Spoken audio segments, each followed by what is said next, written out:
Now for the technical group, I call Deputy Clare Daly. Thanks, Ceann Comhairle. I'm sure, Taoiseach, that you heard Savita Halapaanavar describe his wife's treatment in our hospital service as horrendous, barbaric and inhumane before her death.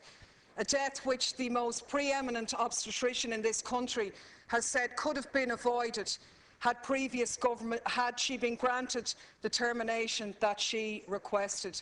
Instead, she was left in agony, her treatment delayed until she was basically at death's door because of the failure of successive governments to legislate and because of the obscene distinction between protecting a woman's life and her health, a distinction which your Minister for Justice and Equality has correctly said has resulted in some citizens being more equal than others, that while men have no impediment to protecting their lives or their health or their general well-being, in the case of pregnant women, that is a qualified right.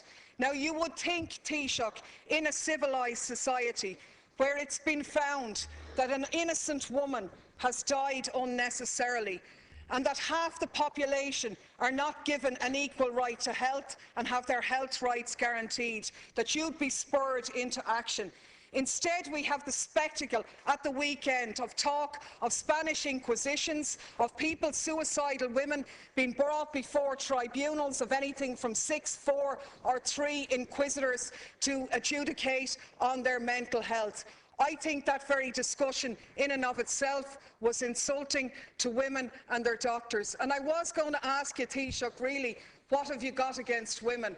But I'll confine myself instead to 3 very simple questions in relation to the area of maternal well-being. On the day that Savita Halapaanavar's inquest finished, an inquest opened up in Dublin into the death of Bimbo Onanugwa, a Nigerian woman who died in the Rotunda 3 years ago.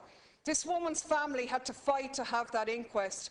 Now, Taoiseach, given that the very useful information that came out of the Halapaanavar inquest, which can be used to inform our maternity services in the years going ahead, would you not now consider to move to amend the Coroner's Act to ensure that there is an automatic inquest into the case of a death in our maternal hospitals?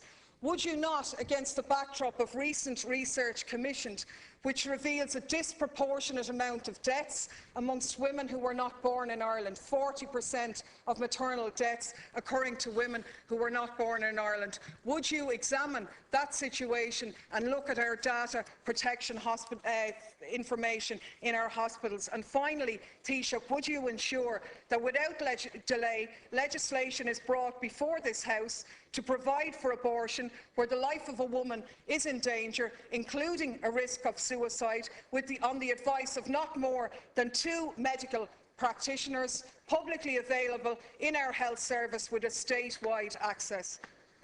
Taoiseach. Deputy's comment is not relevant here.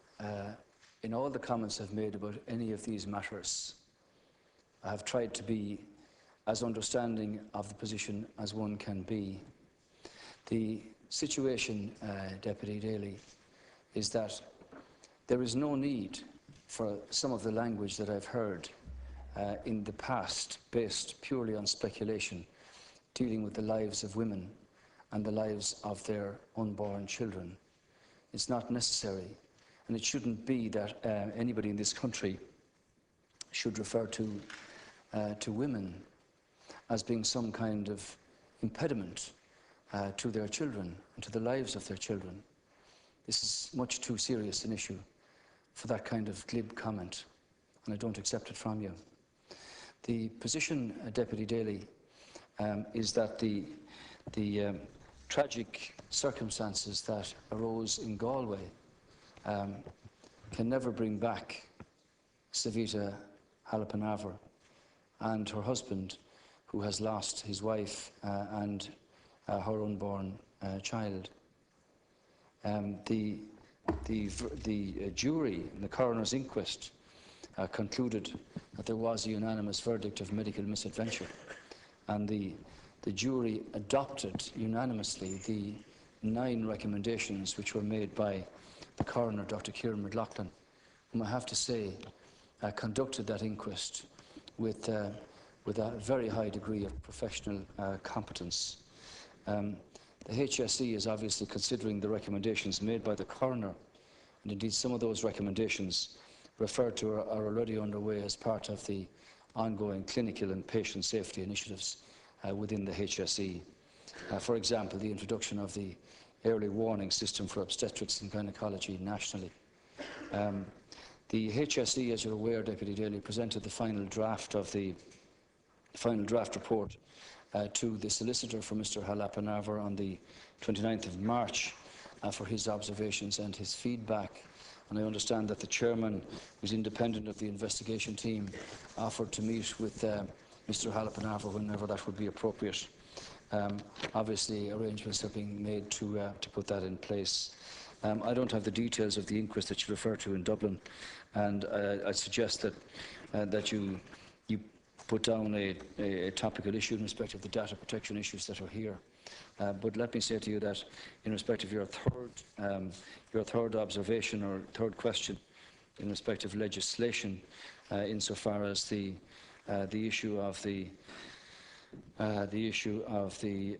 circumstances where there is a real and substantial threat to the life of a woman, that matter is under active consideration by the government.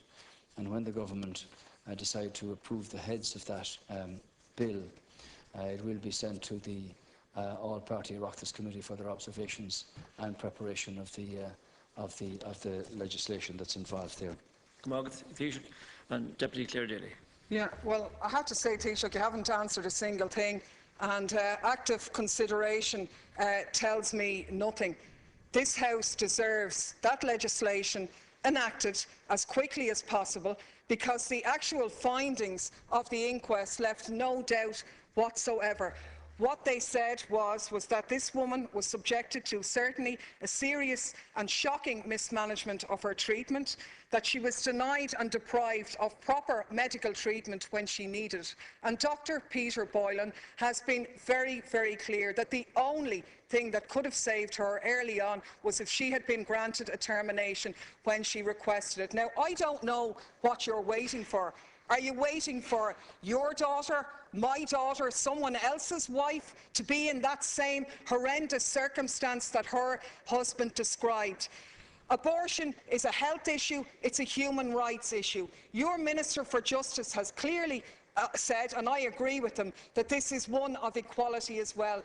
I'm not sure, Taoiseach, why you feel that women's lives are less valuable than men's, or that women's health should be unnecessarily put at risk, because that's what the findings delivered.